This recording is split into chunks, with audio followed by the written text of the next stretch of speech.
Rendez-vous d'actualité libre de Banabino à Mokolo Alelo et Bandi avec chaud.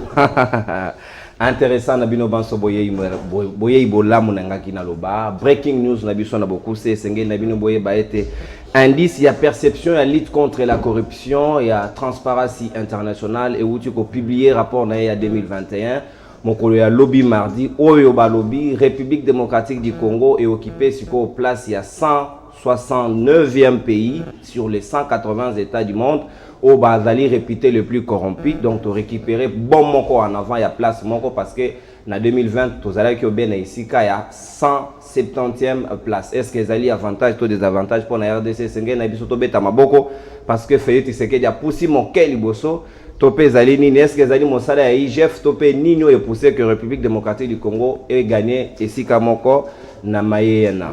Tokolobela penza mingi mingi lelo maetali dossier à RAM, affaire RAM après que Sénat na Assemblée nationale na ba commission na bango ba lobby et ba longola taxe automatiquement parce que Zali même pas tracé na budget en Mboka mais en wezo ko résister toujours tribunal de commerce ya Kinshasa Gombe et où tu ko fixé na communiquer mon comme ko le lobby pour na ko loba ete o union so ko tambola na ba réseaux sociaux ko ba bango ba adressa ki sommation na ba société ya télécommunication pour na bo kati RAM na ba prélèvement ne sele ma société ezali obelo kuta RAM esengeli etambola kaka pe continuer bon nombre de chemin na yango to ko lingatinga mingi mingi to zo penza reportage au reporter na biso Trésor Kabongwa sala ki lobby na maître Hervé Diakeso ala ko préciser que yende akenda ko saisir tribunal ya commerce ya Kinshasa Gombe o union suba ko lo bâtiment na ezali lokuta esengeli penza Maïara Mouana et le rapport décision ya tribunal et d'aller étonné pourquoi batali communiquer on ezali na raison d'être traité to kamata élément na sima to kozonga rapport na ko développer yango na ba débatteur na nga bazananga tout autour ya plateau. Maître Hervé Diakessé, conseil des requérants qui ont saisi le tribunal de commerce de Kinshasa sur la taxe RAM, renseigne qu'une sommation n'est pas un verdict du tribunal. Ce sont des actes de procédure habituels que les greffiers et les huissiers ont l'habitude d'aller instrumenter. Ça n'a aucune conséquence juridique si ce n'est de porter à la connaissance des entreprises concernées qu'il y a des citoyens qui s'apprêtent désormais à saisir une juridiction et qui contestent votre manière d'agir parce qu'elle est illégale. La prétendue réaction du tribunal de commerce de Kinshasa étonne et inquiète l'avocat. Nous venons aussi, comme vous, être surpris de voir un communiqué prétendument, parce que nous n'avons pas encore les preuves qu'il s'agit bel et bien du tribunal de commerce, mais en tout cas un communiqué qu'on dit être la signature du président de cette juridiction qui dément l'authenticité de la sommation. Bon, c'est étonnant. Donc nous sentons qu'autour de ces dossiers des RAM, il y a vraiment des forces obscures qui sont en train de faire pression et qui ont peur de la justice. Et ce qui m'inquiète quand le communiqué dit que les agents de justice seraient en fuite. Ça, c'est inquiétant. Mais Maître Hervé Diakessé ne se sent nullement intimidé. Le RAM est illégal et il sera combattu. Quand la juridiction rend public un communiqué, où déjà elle commence à contester la régularité, même pas l'authenticité de cette sommation qui est faite à la requête des particuliers, pour un devoir de droit, là, on sent qu'il y a anguille sous roche. On sent qu'il y a des forces qui ont peur que nous puissions remettre en cause un prélèvement qui est illégal. Mais ils se trompent. Nous irons jusqu'au bout de cette procédure. C'est donc le début d'une bataille judiciaire contre le RAM, une taxe qui a le goût d'un fouet sur les dos des pauvres Congolais. Très bien, Rodrigue Ramazani, reporter, il y a SML 13 télévision, Tozongi on a plateau, Sika on a présenté Bino, débatteur, il y a Mokolo Alelo, Abougé Moutou, Narozaete, Narobanali Boko Nanga à gauche, Ndeko Rodrigue Ramazani, en vol au Azaï Nabisson, Ndeko Rodrigue Mbote Nayo, Peboye, Malam, libre débat, Mokolo Alelo. Maton Dimingi pour l'invitation à Liboso, Rodrigue Ramazani, avec la psy, hein. Ouais. Rodrigue Ramazani, reporter, il y a SML 13. Oh là là, ouais, Trésor Kabongo, waouh, voilà. Merci beaucoup pour la dédicace. C'était important pour la téléspectateur. Très bien. Et merci pour l'invitation Nayo. Merci à nos débatteurs, merci à nos Congolais. Banso Bakolanda, Ngai Nangungaye, Nazali Namwa Liloba Koloba, les bandes d'émission, ce qu'on peut permettre en Ngai. On a Kolobezali en rapport il y a Etumba moko na banda la Bandalunga pour la reprise à travaux à construction et à stade municipal ya Bandal. Le lot na kanisa tozana plus de 8 ans depuis ba travaux à construction à stade wanezala ya ko telema misale ke nakate depuis 2019 na sala sensibilisation na kati ya commune Mobimba pour na ko sensibiliser bato balamu kabaye ba makambo ekoleka. Le 6 octobre il y a 2020 na sala ka point de presse. Et le 22 octobre, tout ça marche na bilenge nyonso ya Bandal pour revendiquer aux droits na biso parce que ça l'espace moko public ya Malonga projet Prosta mais pesa biso stade moko ya monene koleka ba projet na ba stade nyonso ezala et lelo et c'est monté malanga za conscientisation on a sala ki pona ba député ya Funa et surtout ba oyo ya Bandal ba conscientisation na sala ki na moni komi ko pesa mboma nango. Mbomanango pesa mineni parce que na moni na mikolo yuti koleka wana kanisa une semaine passée na moni des députés nationaux ya Funa bake koluka ministre ya sport pour ba yeba makambo ya stade municipal ezali quand même avancé moko makasi yango wana nazo rassurer bana Bandal ke etumba o na Bandal ke zaki na tina eza ko démontrer le loki Bandal ezangaki mutu akoloba makambo na ye Bandal ezangaki mutu akotombola mongongo na kombo na ye soki ba député ba bandi déjà kotala ezali quelque chose de positif mais biso to ko continuer etumba wana pour que les députés moins belé baya ko rejoindre ngai na etumba oyo ndenge ba député mususu esi baba to kobanza na 2023 ko solliciter confiance ya bana Bandalunga te au moins ngana ko sa le rôle la président de la République te oya bandi pré-campagne avant le temps ils allaient indécent les peuple ezana ba problème belé singi to bundana to améliorer conditions de vie na ye na ngongo ko koma makama maponami na ko ya liboso ya population na acteur politique na za ambition mais pour moi lelo et tant qu'un républicain et tant qu'un patriote makamama ponami koki kozala po oyangai situation personnelle nanga na ko tchango liboso te na ko tchamingi situation mboka donc to kota makamama mboka. Merci Rodrigue Ramazani ya en vol ya Délice Sanga et qui wana obe biscuit na ye ya émission tozali na ndeko Michel Mangala ya Nouvel Élan ya Adolphe Mozito Mfumumpa Michel Mangala mbote pe boye malamu na mbote mwana mboka mbote na bakongomani nyonso pe na moni ndeko na ngai Rodrigue na Molisho. Oh, il binga vedette au présenter Molisho avant que ngana sala. Non, waneza amitié na bisoko. Na pese ba mbote et je vais faire aussi comme mon frère Rodrigue si vous pouvez m'accorder un biscuit. Oui, je voudrais un peu que to yebisa bato na biso bato yo batie otobengi Kinshasa Centre Pekine Mopeto batala na Lemba batala na Limete na Première donc na Lemba si vous voyez terminus les gens à balabalo et mata vous pouvez aller sortir na bypass balabala wana c'est impraticable période ya bambula oza obeta sokokei même mituka ils ont une difficulté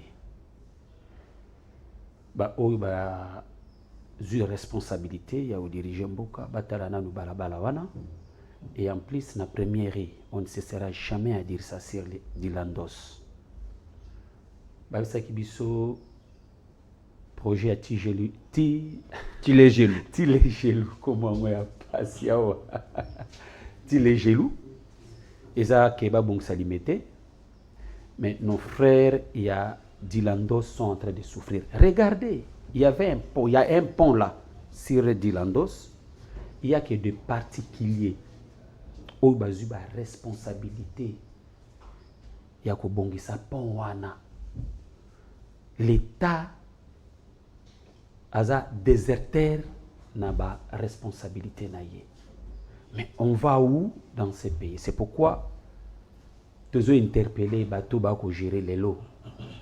Ce bazali wana ba pour la peuple mais nous le savons c'est par la force qu'ils sont là.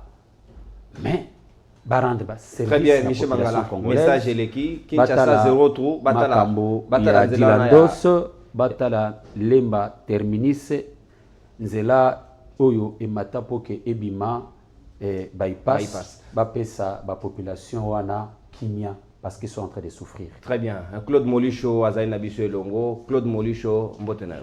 Mbote ndeko nono mbote na Rodrigue mbote na ndeko Michel na bao nyonso bazala na biso. À travers le monde na pisi ba mbote. Toza koloba makambo ya peuple. Peuple aza ko souffrir makasi sur tous les plans. peuple wapi ya quartier na yo to peuple congolais dans l'ensemble ensemble parce que ce total le carburant mati litre carburant mati les deux et comme 2095 mais automatiquement d'abord avant tout matin transport zaki demi terrain pozwa mutu kememi yo par exemple na lemba tina zandu zaka susute kingasani tina zandu be yolo tina esi asuste donc automatiquement biloko nso ide mati mais salaire ya mutu mati te salaire ya fonctionnaire mati te bato ba souffrir biloko ezo matata talo na kati nan nzela pe eza susute na ko senga tobeta kasete mingi pona bana yolo ba nyokwami bana ba okoma na retard na classe pona nzela ya couragement yolo kapela soko kiti susu na kimwenza wana kaka sur avenue kimwenza à son croisement avec Mbole na yolo kaka yolo sud kuna batimula ki mabulu yo kimwenza batimula ki basunduli baketimula si kuna siko matiti bandi kobota siko bato baneko ya kobaka sufulu wana donc na ebité ngobila zo tia kaka ba photo ye na mokonzi ya mboka bisika nyo surtout poto ça yo dans un problème na photo est-ce que chef de l'état yebi que peuple aza ko souffrir parce que toi tika ototo kusalawa ndeko na ngai souffrance ya makasi ya kosakana te transport ezate courant ezate mai ezate donc bato otamula makolo oza na espoir ya kolia te pauvreté za donc ils ont s'enraciner encore davantage na mboka na biso. Très bien Claude Molicho. Na ko senga na batu. Na ebité soki chef de l'état kolanda ba flatterie nyose ba cabinet na ote ba gouvernement soit disant warrior te ba okosa yo. Peuple aza ko souffrir. Ça là tout. Au soulagé ta moi donc tant soit peu on a une année et demie etikali. C'est parce que peuple a soit ta sourire moko ata courant kaka ezala courant. Ata so bilo wa koleza te mai ata courant ezala kaka. C'est bilo wa koleza te. Très bien Claude Molicho. Très bien Claude Molicho. Message l'équipe, en application. Donc on a vu ce message de l'Union sacrée moko a désisté. Ndeko Armand Mukulu, c'est celui il y a la mère Mende à rejoindre Bisso déjà Zaina Nzela. Na maître Franck Alolo à soutenir la personnalité na katia Union sacrée à soutenir l'action à Mokonzambo Félix Antoine Tshisekedi Tshilombo Yepe azali ko rejoindre Bisso. Toko fongola bal na biso na maître Rodrigue Ramazani na mayo etalira mo utukolanda maître Hervé Diakese awa o yenda sezisaki tribunal ya commerce ya Kinshasa Gombe amoni que tribunal se rebiffé ba signer communiqué moko boy o yena azo douter même l'authenticité na yango ya koloba ke sommation ba adressaki na ba société ya télécommunication et zali tribunal tende sali yango ram et koki ko poursuivre les sous azali sous na mikolo liboso na ye to continuer bongo na ram. Nazolela Etienne Tshisekedi wa Mulumba defense asali ki motema pasi etumba nyonso abunda ba risque azoa kotelemela Tshisekedi kotelemela Mobutu kotelemela Kabila le père pour lelo to ya komona ba spectacle à lolenge état de droit kotimai état de droit et au babara état de droit kotina inondation état de droit au melamai moi me cotiser lo Ram eza braquage. Ram eza braquage, va braquer peuple. Oso imaginer que population mobimba, l'état mobimba, peuple mobimba za braqué. Motako côté les péalité. Peuple a délaissé. Peuple a abandonné. Dans le niveau tout court. Requête et nikoloba na lingala ngoloba motonde asengi na bazuzi abi na komeli bino bazuzi botali kambo na ngai awa na problème bazuzi bawangani babi requête batikala komona te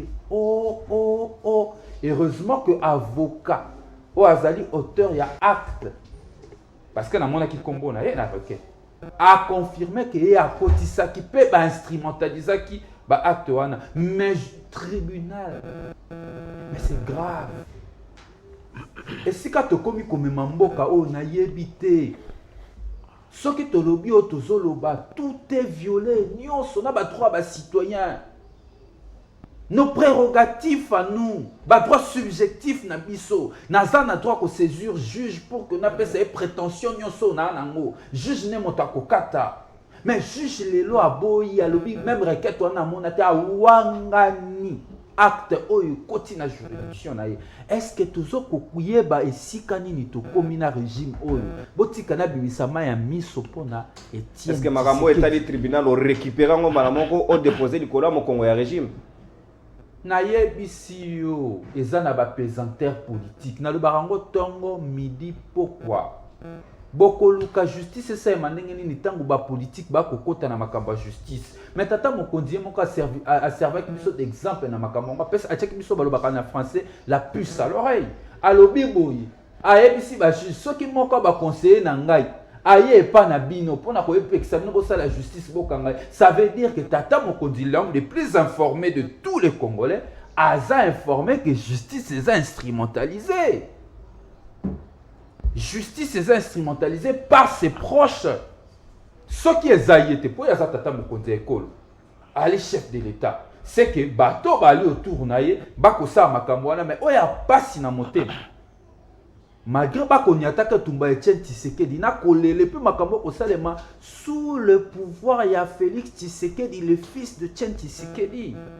Ça c'est inacceptable. Donc ayebi yango me batouana ata mesure conservatoire. Pour nayebi que ba service ba yebi batouana. Ba mokonzi informé. On aurait bien voulu voir ata sanction à justice, mais on ne dit pas sanctionner en côté. Je n'irai pas jusqu'à dire que est-ce que Nanyazana Simana Yango qui est derrière toi pour avoir ce que mon imam a sauce à Kovimba, c'est que maman a Azapembe. Mais oya pas ces alliés du Cambo Aram et Ali Kimoïbi, c'est du vol. On vole le peuple.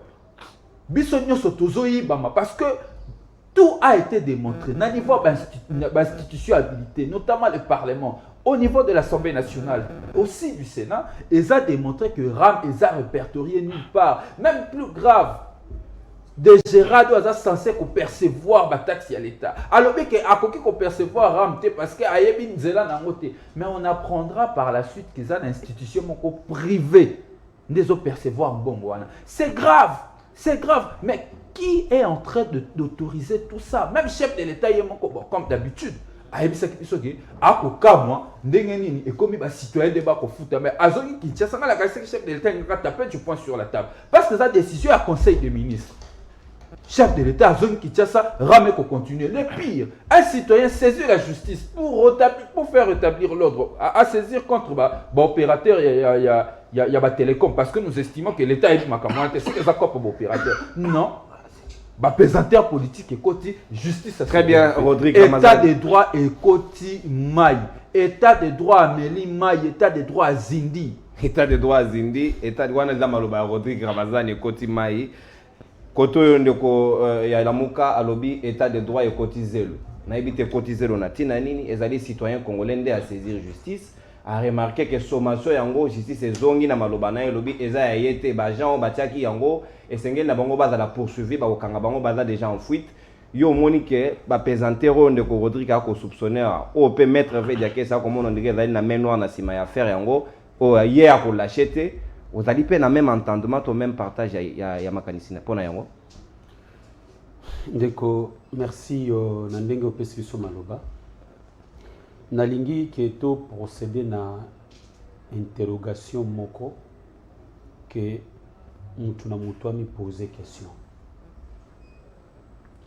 Ndeko nanga Rodrigue Kautuluba cette histoire ya Ram ezali braquage. Nazotu na mutu na epa ba Congolais. Na mutu oyo asali kuluna akache mutu na sima ya ndako abotoli téléphone abotoli biloko na moto oyo ali kozwa ba Congolais RAM. Est-ce que c'est différent? C'est cette question que je me pose. Ba Congolais ba mituna pe ba mipesa eyano. Tu sais ce qui se passe aujourd'hui na Katambo qu'on a vu sur cette histoire des RAM ndeko na ngai. Ezali vol moko à ciel ouvert et ba boucher matoi na bango. Mais ce qui rame ça vol à ciel ouvert et que bakonzi balingi na bango pour kiper mayango te to beta kara pe to tike si to message go futa to beta kara ozo mbongo na ngai misolo na ngai sans autorisation na nga ya moyibit siko yo botule loko na nga ozu loko na nga ngana lobate na kanga monoko parce que babengi ye entre guillemets autorité mais non toko za balache te ndeko Chilombo na discours na ye à la nation bato bazela ki ye aluba un mot pour na ram mabeti yango kara yangunde eza mama ya likambo papa eza muyibi te ndeko tolo bango neni eza na mo mususu te ko benga ngo c'est du vol ozo mbongo nga sans permission nga eza lokola awa studio oyo mutu moko akota na kata studio azo ba caméra na bino sans autorisation na yo. Toi tu vas accepter ça? Dites-moi si on va accepter un mot pesa nga réponse. Wana gondima. Donc cette histoire de Yaram ezali vol moko planifié. Et pas nani. Ce que tu planifié nani nda planifié. Ba nani ba ko oyo.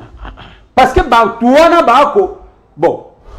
So ba lobi ke ezali et ali bateau ba ko diriger te donc tokoloba ke maintenant ezali ba réseau o ezako kataka biso mbongo nde ba ko yibaka mbongo wana ya motuna donc bangonde bat ba ko kataka biso mais tu vois là où démarche ya maître Hervé Diakese tient debout place Télémi place Misisa nous devons maintenant tout acquiser ba réseau wana bayebisa biso mbongo wana bazosala nango nini mais mbutu eza kosalema kuna eza pe na niveau analyse eseke topusa makanisi quelque part est-ce que ezali distraction te pour encore distraire notre peuple parce que kobusa te vous le savez na communiqué à la Mouka a demandé au peuple congolais d'appliquer l'article 64. Et la Mouka a dit au mois de février, Baction Ekobanda. Mais c'est constitutionnel. Article 64, on a inventé ça. Dites-moi si on a inventé. Non, ça a raison.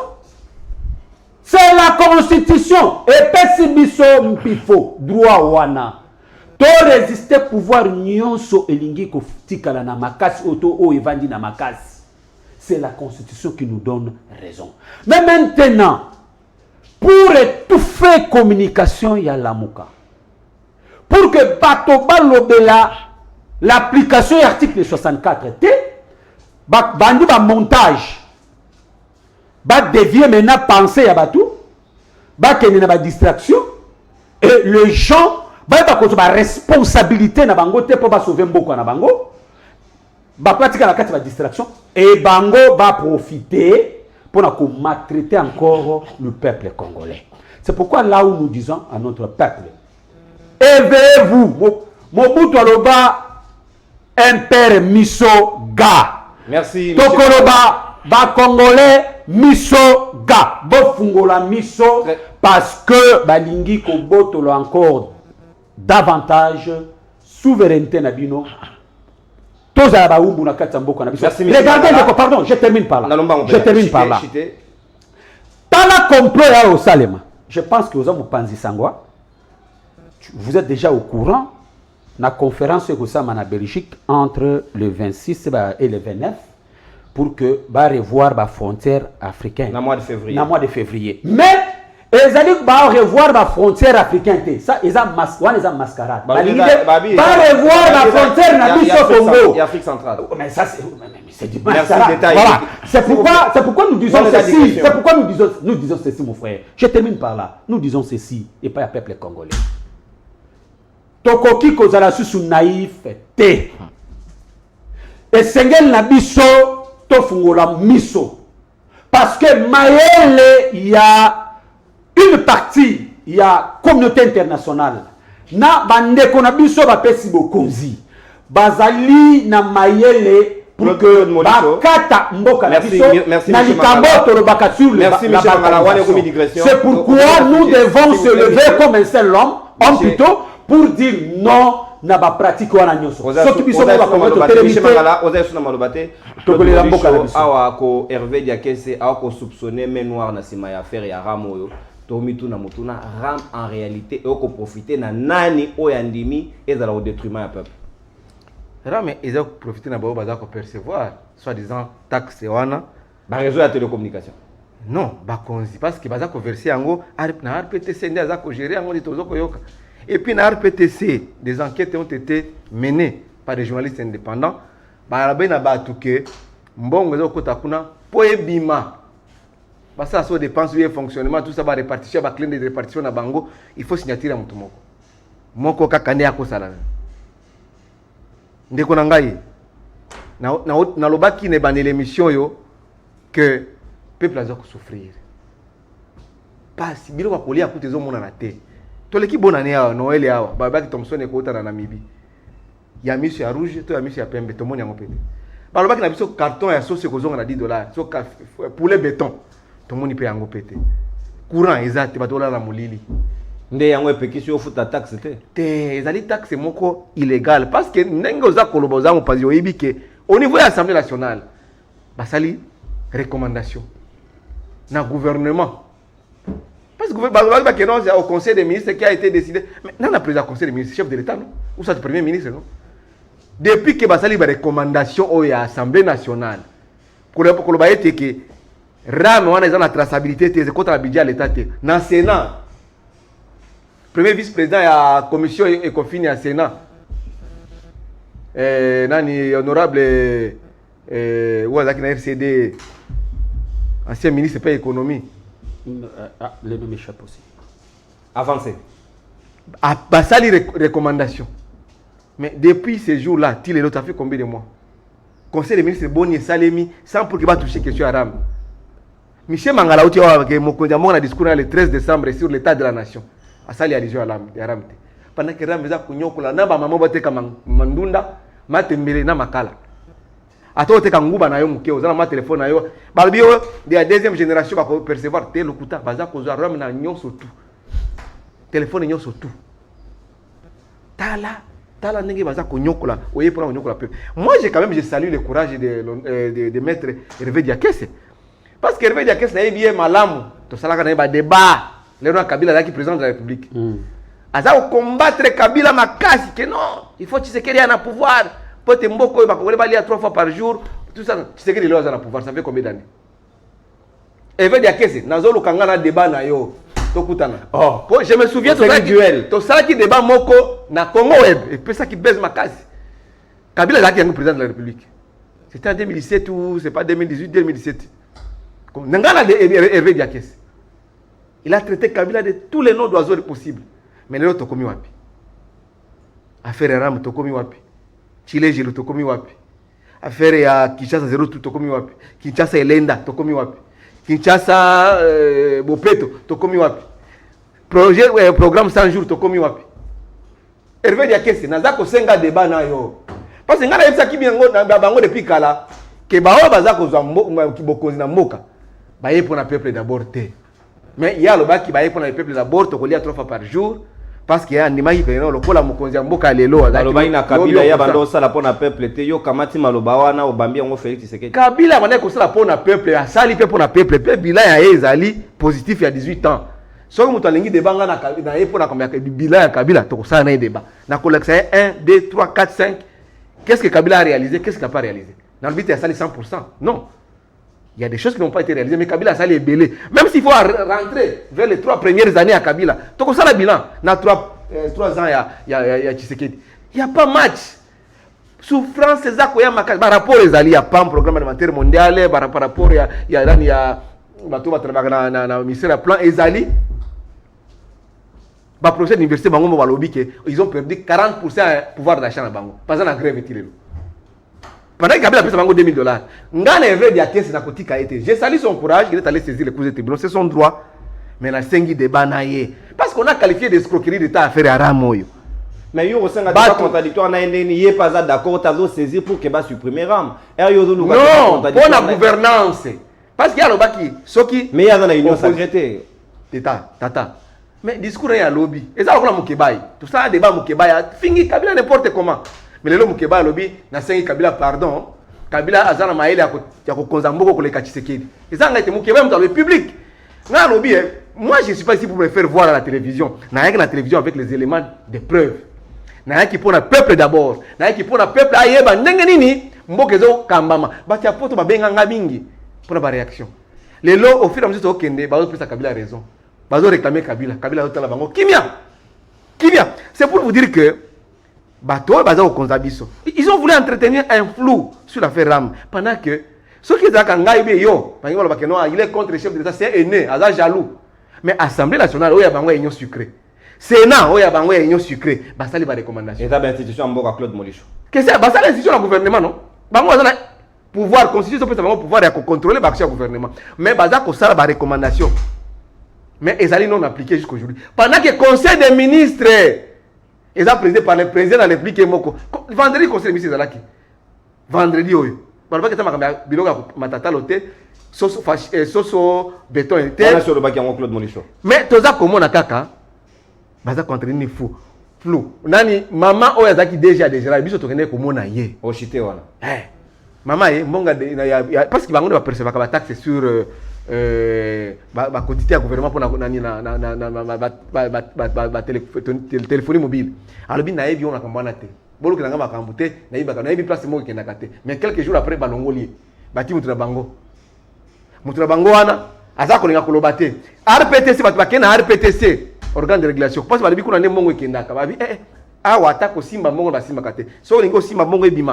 Très bien, Claude Molicho. C'est pour vous dire que quand Hervé Diaké s'est dit que même les agents de justice seraient en fuite, éclairage pour un dossier, on a un Hervé Diaké, c'est na EBCO, on peut s'en raison et les lots, on peut s'en raison de 4 ans après, 3 ans après, on peut s'en raison les lots. Très bien. Comme Moukébaï, Tokutana Moukébaï, Ambinga Molicho. Aux alliés prophètes des nations. Ah, moi je prophète. Oui, Moukeba très bien, très bien. Merci. Merci Claude Molicho. Claude Molicho.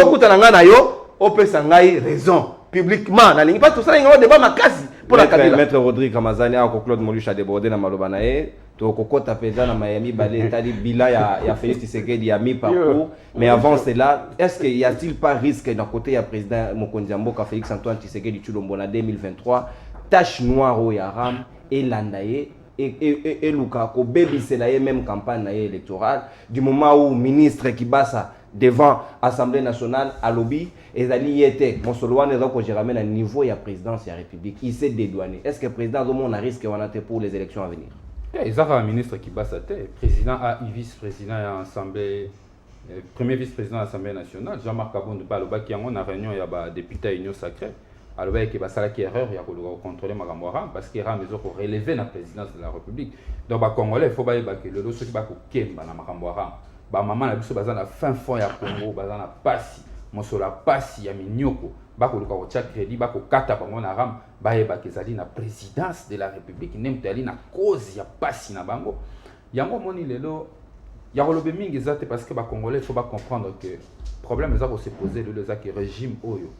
Il y a des conabissos hier, des conabissos IDPS, et ça pour souffrir d'un problème de vision. Parce qu'à un moment donné, après combat, maintenant qui a ma casse, combat est peut-être le roi mon vision pas ouais, il y a une vision ailleurs. Na ora pe mutu moko IDPS ça to kanisa ki elongia, to kanisa ki tata, to pe elongia tata, nzoke zani elongia tata, ni tata.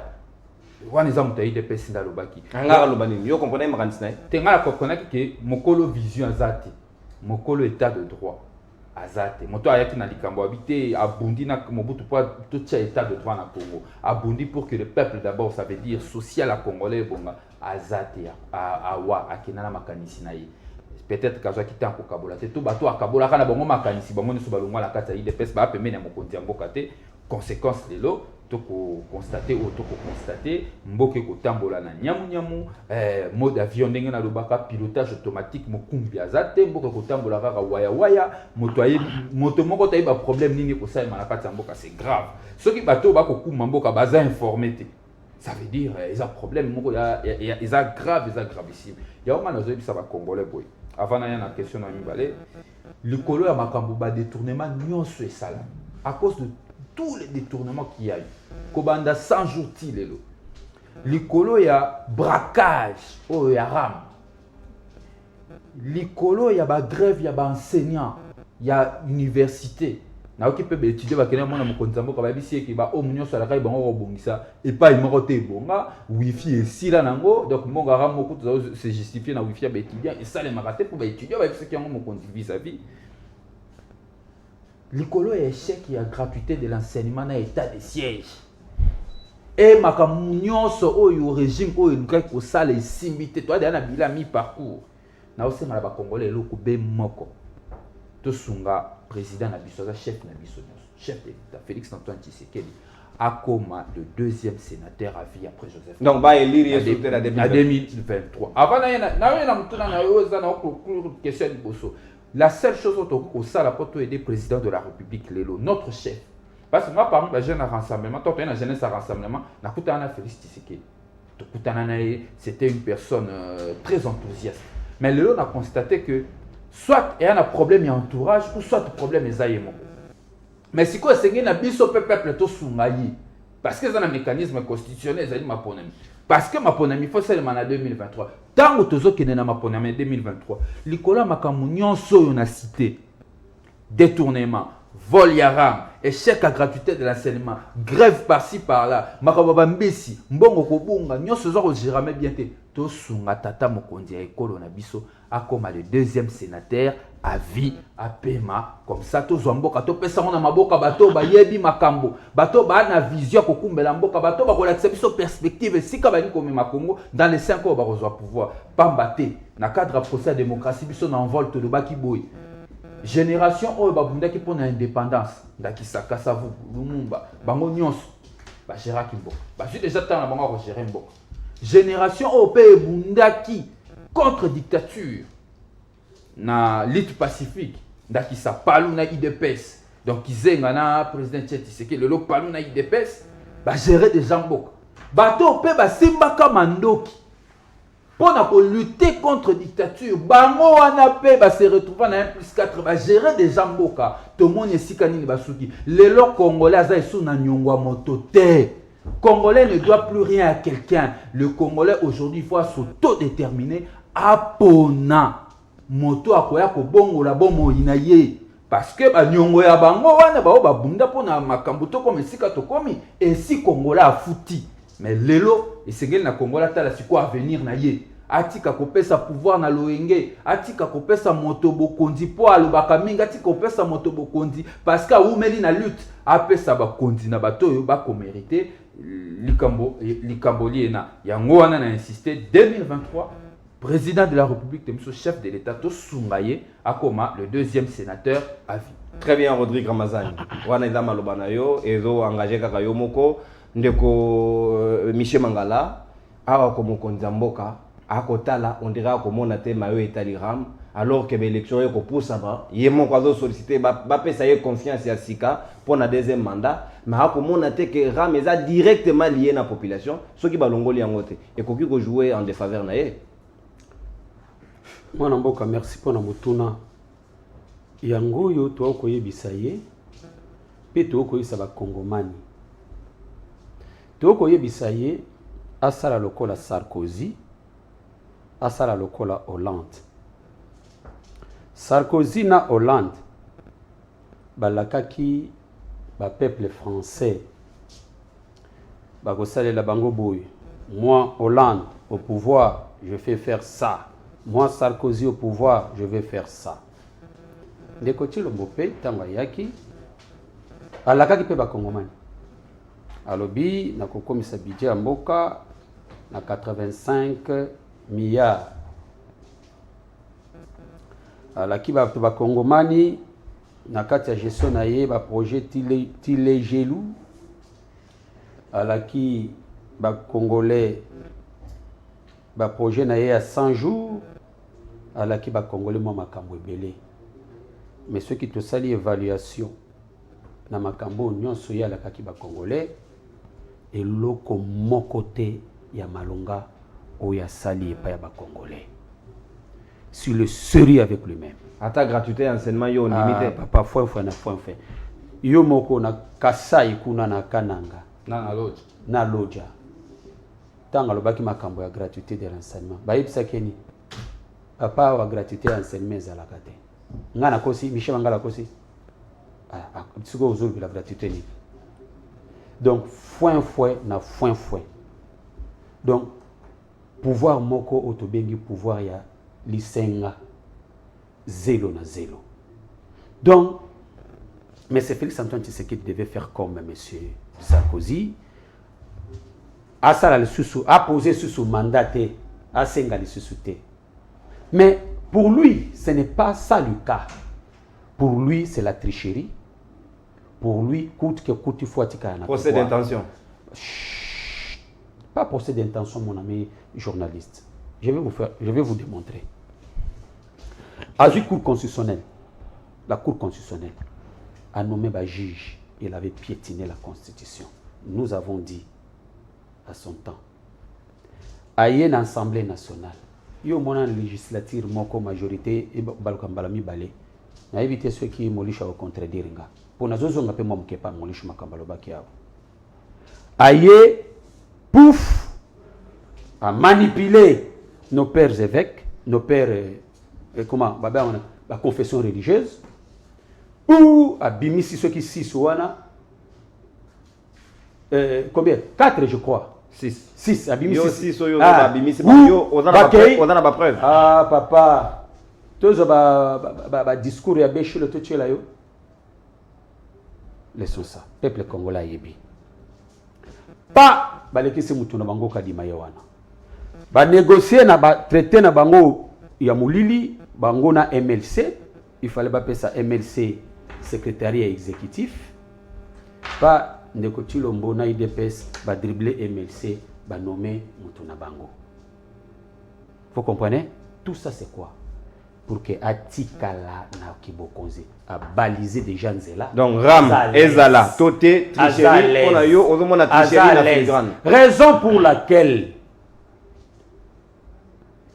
pour laquelle quand tu fais allusion à Ram, mais peuple congolais a besoin c'est sous na bokonzo d'accord peuple congolais te mutakenda ku élire non nabiki akokona ya kolobate naibika akoko kolobate faiseur ya système bango monsieur Kabila. C'est là où je dis à mon frère ami Molicho, toi ozolobake Kabila tout comme vous venez de vanter ici. Le malheur de ce pays ici, c'est qui? Mais c'est M. Kabila. Wana okosi. Kabila dama. Oh maman lo bana yoki yoki. Oh vandi nien. Na banda ki nien. Tika na ibisa. Na démontrer na yo. Na démontrer. Claude Molicho enquête. Quelle est la situation sociale oyo Kabila tika la biso na katsamboko? Alobi professeur. Quelle est la situation économique oyo Kabila tika la biso na katsamboka oyo? Quelle est la situation sanitaire ou éducatif? Oh, mais c'est Kabila tika. Na pesa kyo indicateur. Quelques indicateurs. Écoutez, monsieur Molicho, vous devez reconnaître que non. Ah, Nalanda qui, comment il s'appelle? Communicateur moko ya Azalaki ceux qui déjeunent à niveau ya India Omar.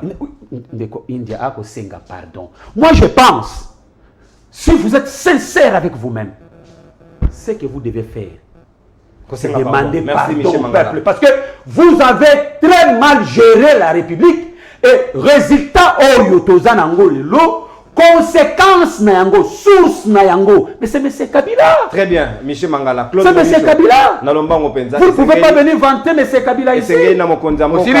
Zera, assis déjà. Et c'est que nous Konzamboka alongo la ram, toi atika ram, ya lobi atika tote a retriché nae, ti na route ezalité. Malheur ya Congo balobe ezali Joseph Kabila. Yango biso efonge to. S'il vous plaît, monsieur Félix Antoine Tshisekedi. Yango on dit que l'article 64 devait être appliqué. peuple a confisqué la souveraineté naye, a boto la souveraineté naye, a tia bakambi oyo ye alingi na logique ya réflexion ya ndeko Rodrigue. Yango Claude Molisho na ko tuna sko motuna mokonza mboka esengeli naye ase rabife na lombango penza po ka longola makambo aramo ekomi lokola épine na se alikolo naye.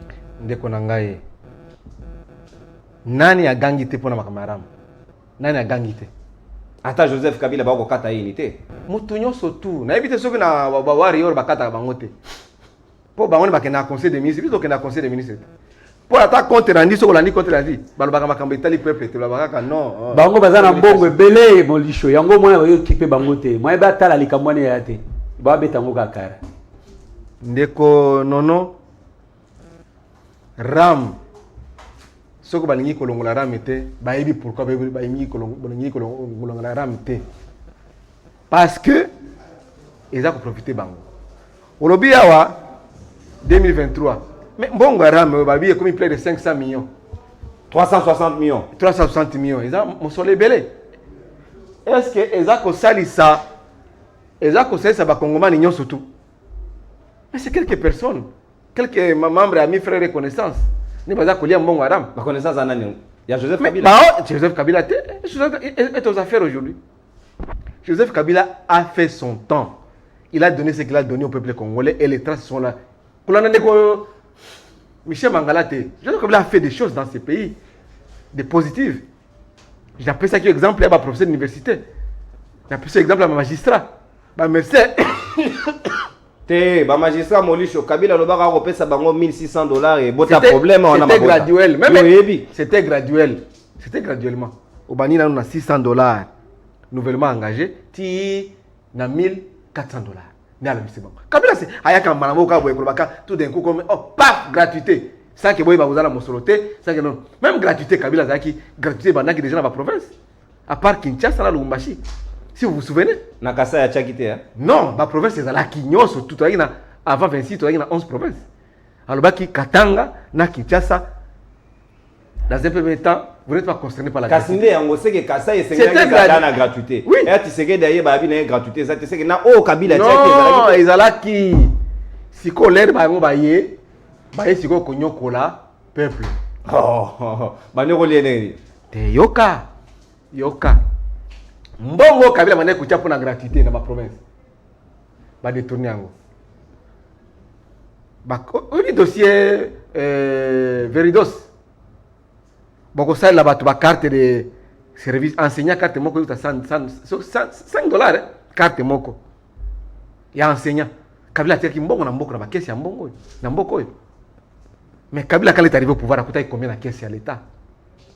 A coûté combien? À côté de $500 ou bien $1,000, na caisse à l'État congolais, l'air bayak na 17 mai 1997. Pas autant que beaucoup d'exemples, wana Kabila tata to ya mwana ozokuba. Kabila tata na ya mwana. Moi je suis le disciple du kabilisme. J'ai été formé par le kabilisme. Mais il a amusé Laurent Désiré Kabila fils et l'enfant. Écoutez, le fils est venu s'inscrire dans la logique ya papa. Excusez que ce soit salinga makasi. Très bien. Bolimbi sangayo. Madame Nzoto. Kabila le fils aye kolanda. Bo pesa Molisho moi maya mela pa ko mela pe mana plateau. Christian Tozonga to ba komani mangala ko mela moi. Toyebi ke le 17 mai zali date moko inoubliable pour ba imboka. Kabila akutaki boni na caisse ya l'état.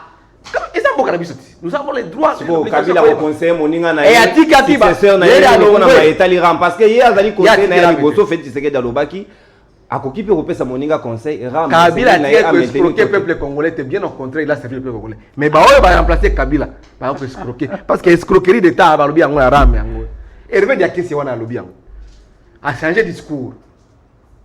Hervé Diakesi a changé discours. Mukeba wana a changé discours. Mais lobi to yaki na bon donc ndongwana na bango. Donc to ndongwana ndeko na ngai Michel Mangala. Kabila c'est un don de Dieu. To sambe la Kabila za na bon moi. Pote Nzanga tinda oyo atinda Kabila. To bi makambo ya balkanisation wa bo ça la conférence au mois de février. Pour ba kabola Congo ya biso. Ndeko non. Soko ke na Bukavu kuna na Sud Kivu. Passeport o ba opesa batu na Kinshasa eza yango te.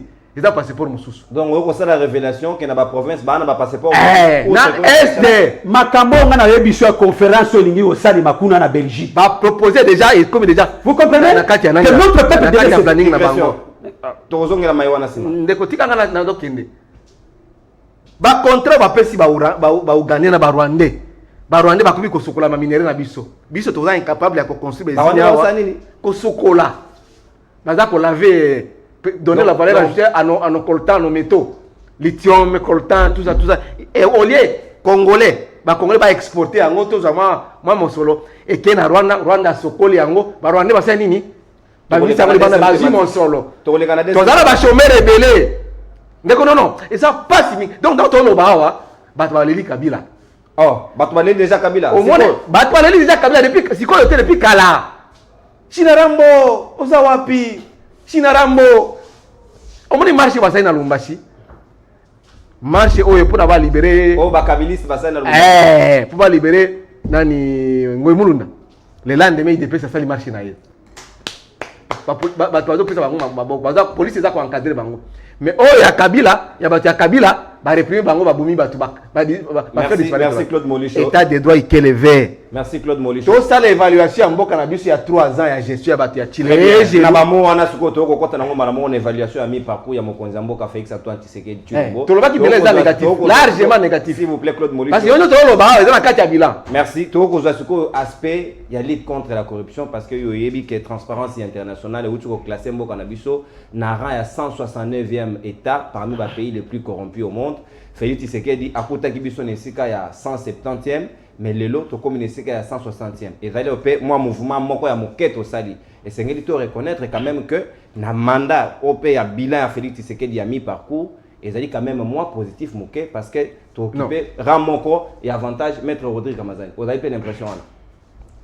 Oui, permettons à ça la nazonga pe na makambo Modi Chalobaki par rapport à sénateur à vie Joseph Kabila. Abengi est don de Dieu pour Namboka. Non, même pas. Moi, je dois tout combattre Joseph Kabila, c'est avec raison. Mais bon, bandi ko zonga biso nzela na biso. Nazoya. Et revient ya kesi ya zonga na nzela. Maki Mukeba yoka ya nzela te. En fait, ceux qui ont combattu le solo bilan, ils ont sur base il y a un indicateur. Indicateur et bilan Joseph Kabila, ils ont deux programmes de politique publique nés à l'Ansaki, tant que dans ma pona. Il y a 5 chantiers. 5 chantiers. Révolution. La révolution de la modernité. Si on sort total à Makamounion, sur base d'un monde, il faut que ça bilan. Pourquoi ça bilan de manière isolée? Je ne peux pas dire l'élo, irrationnel et irresponsable de ma part que nous avons géré pendant autant d'années. Et évidemment, moi je préfère plus parler. Non pas à 18 ans en Kabila, mais les demandeurs électifs à Zouaki. Nous avons géré autant d'années dans le baquet à salier le côté, même des Tshisekedi, Tokyo le baquet à salier le côté, parce que c'est quelqu'un qui gère. Il y a des choses qu'il a fait, mais il y a des choses qu'il a fait. Si ce but total en a 4 bilan sur l'actif et le passif, qu'est-ce qui pète? Est-ce que c'est son actif ou c'est son passif? Mais dans le cadre, il y a un programme Mibalo, révolution de la modernité, il y a 5 chantiers. 5 chantiers à mon qui échec, après évaluation. Révolution de la modernité, peut-être que le monde a été le tramway, TGV, le cadre de la modernité, et ça a été au contraire, le pouvoir de Kabila a été extemplié dans la violation des droits de l'homme. Il y a une répression, il y a une marche publique, il y a un cadre de restriction du point de vue politique, restriction de l'espace politique. Et puis, surfacturation, il y a un hôpital cinquantenaire, un passerelle limitée, immeuble, il y a un gouvernement. Immeuble intelligent, 1000 écoles pour promettre à Tonga. Et Tonga matin dans le cadre de la politique sur l'enseignement. De ce point de vue-là, Tokol Batek et Kabila a été extraordinaire, il était un don de Dieu. Je respecte, moi, mon sang, mon cœur, pour Namboka, mais je ne peux pas accepter, moi, sur un plateau de télé, que Kabila était un don de Dieu. Alors que quand j'évalue la politique, la manière dont Kakumbela Kango, elle a un échec total. Si quoi, on a besoin de Maïta Bilan mi parcours, il y a lutte contre la corruption. Nabitumba Gilles Alinguet, il y a IGF, na mandat effectif. Non, moi je suis de ceux qui pensent que Gilles Alinguet, il n'a qu'à faire un contrôle. Il y a Makamba Moussala, il y a Makamba qu'on dépense, il y a l'État. Après ça, la Moussala est extraordinaire. Namboka Nabiso, ça fait un moment que tout le monde a qui a voté. C'est quand même quelque chose à encourager. Moi, j'encourage. Mais malheureusement, Moussala n'a ezali ekota la bisika. présidence ya contrôle la montée to belelier 1000 fois ou présidence kuna to ko ba détournement tongo midi pourquoi et ce que to lamki na tongo to ki président de la république a dépassé autant il moko ko défendre sous ba dépassement budgétaire donc pour Gilles Lingeti par exemple avec dépassement budgétaire il a faute gestion. Or budget lini n'a pas cet exemple de bozana n'a pas ça exemple simple pour ba comprendre to zana na tête puis ça bon na rubrique na budget na biso année na 2019 rubrique il y a budget c'est 500 francs. Mettons l'exécution pour constater que beaucoup de 700 francs la rubrique, il y a carburant. N'est-ce pas? Bobité, pour le budget 2021, il y a 700 francs pour que dépasse ça. Et là, que changer. Et là, que bon, on mais quand on a 700 francs aussi, vous matissez, vous se rendre compte que dépassement, il y a dépense, il y a carburant comme il y a 100%. Voilà, babi, que ça, on faut ta gestion, tes âmes, beaucoup mariage normal. Et si quand on a des trucs comme du point de vue technique, c'est un technicien. Moi, je ne suis pas un technicien en matière de finance. Je n'ai pas cette expérience parce qu'on a une expérience professionnelle. Il y a un budget à élaborer dans cette entreprise. Ce qui est au les rubriques, on a un budget et l'équipe x3. Ça veut dire que quand il y a une faute, il y a un problème qu'il faut vérifier. Mais IGF, si quand on a à côté de la tête, moi je reconnais le travail de IGF, mais il faut mon salaire IGF et ça l'a accompagné dans un état de droit véritable, où les juges sont appelés à faire leur travail dans toute liberté. Mais les lots qu'on constaté à travers communiqué à tribunal et à commerce que le lot justice est allé manipuler justice dans la poche. Et déjà sur ce fait, mon salaire sur mon statistique, il y a transparence, tout ça. Pour tout le monde a même dans le cadre de sondage, il arrive Clinton à un sondage, Azali mieux aimé que Donald Trump, mais Trump Moutabimi. En France, même chose de ça. Et Zaki Sarkozy, mais Hollande Moutabimi. Donc, Eza Makambo, bisoto ko vivre. Te soto beti vécu quotidien à Congolais. Ngal ngande vécu quotidien à Congolais. On est à ba théorie na bango. Ba ba vanda kana bisote. Mboka onenge ko tambola lelo niveau corruption matique avant. Niveau ya corruption. Donc par rapport à Joseph Kabila na fait Tshisekedi donc corruption ne makasi. Na yebisio ki ye makasi. Tout en respectant mon salaire isa pas ko sala, isa na malamu mais na ngongo ata yo moko ni non na yo ka détournement na niveau te. 14 millions na tongo, 350 millions na pourquoi mbongo ko détourner mbongo ndireto pour ça Nintendo ba détournera beba million okoka nani ya tanyango veridos o mona mbongo na ila raté ba priorité na biso est-ce que ba élève ya Congo penda ba na posa ba dépasser ba 2 millions pour pesa ba carte d'élève so yo ke suma ka ba 50 millions so ki ya ba okoka so la surfacturation na makamunya so ba ko sala lelo bon na peut-être transparence peut-être ba vivre na biso te ba vraiment échantillon mais so ba tambola pena ba tuna congolais moko niveau corruption za awa lelo non il y a pas ces akarake mboko ko tambola malamu te congolais des fois ont conscience apesa mboka na bato ba yebi ko kumba yango parce que lelo to ko fonctionner na mode ya essai erreur tâtonnement za makasi alors to sunga penza tata mokonzi na biso ya mboka to ngala ngakemi nako senga ya pema basunga ya koma sénateur à vie kuna pena monde yo salaire mingi te o sénateur à vie pe depuis avant na kingakati abimaganete mais moi mon sonné bimaga ba futa Rodrigue Ramazan yo moti la fait c'est que na retraite anticipée a on a même régime ko zoka pe Michel Mangala maloba ngambo wayo ezali quand même bonus pour na bitumba Gilles Lingeti oto ko tia na actif ya président de la République Félix Antoine Tshisekedi Tshilombo ya ko reconnaître que lelo République démocratique du Congo et ça li bon en avant vers la lutte contre la corruption au bangi kolobake to occuper place moko ya moma la moke atako ya mingi te babi mais moke to longwe 170e to komi 169e il faut qu'on reconnaître ndeko na ngai ngana zo procéder na mituna na ko tuna ba kongomani o bana ndako ba kolanda biso na moto oyo azui 49% na moto oyo azui 48%. Nani alongi? Andeko. Na kelasi na mwana oyo azui 49%, na mwana oyo azui 48%.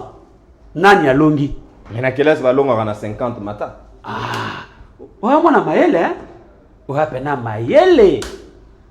Donc c'est-à-dire quel que soit le cas dont vous venez de faire allusion, il y a la corruption dans notre pays. Ce n'est pas quelque chose à encourager.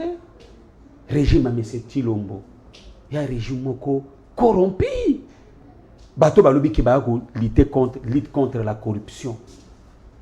Mais vous entendez des détournements ici? 14 millions. Bon montant, yo ko imaginer. Mon konzaza Na époque, ni mangala yoka na tio mwa na monoko. Mon konzaza tellement préoccupé na maïna. Pona moko ya ye anomaki na tête ya agence ya lutte contre corruption e bakangi obeli boko na kati ya saki ye pa ko kamatakanyaka balongoli mbala moko. Ese exemple malamu te. Nagoya. balongoli yake Nagoya papa. Azaili sous te Claude Molisho. Nagoya. Tikanga ikimia. Na lomba ngo toza sous na ngoma. Et puis basala yake nini? Ndeko. Omoni na régime oyo ya monsieur Félix Antoine Tshisekedi parce qu'il faut retenir ceci. Régime ya monsieur Antoine Félix Antoine Tshisekedi et à la continuité ya régime ya Félix Antoine Joseph Kabila. Il y a Joseph Kabila. Il faut retenir. Mais la seule différence c'est quoi? Na époque ya Kabila qui moyi bien bandaki ko salema sans trace. Bangono soit socialiste. Wana etalinga ite. Qui socialisme yango pe to mona yango te.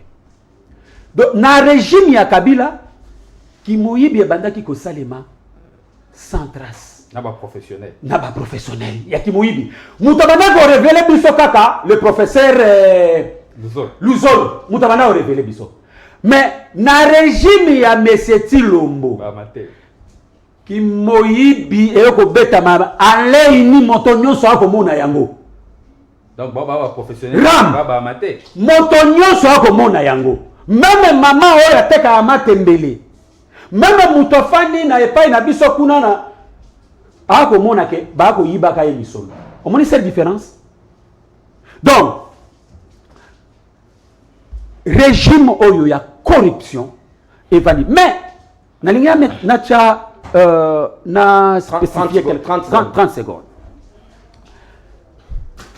Alingeti peut avoir de bonnes idées, mais son problème, il est sentimentaliste par rapport à un parti politique. Et le Kowana, ils ont déjà une fausseté. Tant où, au lobby que nini dépassement, ils ont faute à gestion T. Oh, mais ça c'est grave. Mais qui autorise, pardon, qui autorise, hein? Nani oya autorisaka, autorité budgétaire c'est qui? Ceux qui les a faute de gestion et Alini. Merci. Parce que Claude Molisho. Place oya cause faute de gestion ceux qui bazongisi basali demande wana ya dépassement na autorité budgétaire et que l'autorité budgétaire a autorisé on a faute de gestion T. Mais ceux qui sali yango d'une manière obscure ou autorité il y a budget à éviter à merci Michel. C'est du vol hein. Na époque na bino ya Joseph Kabila boko yiba opération ya césarienne sans cicatrice.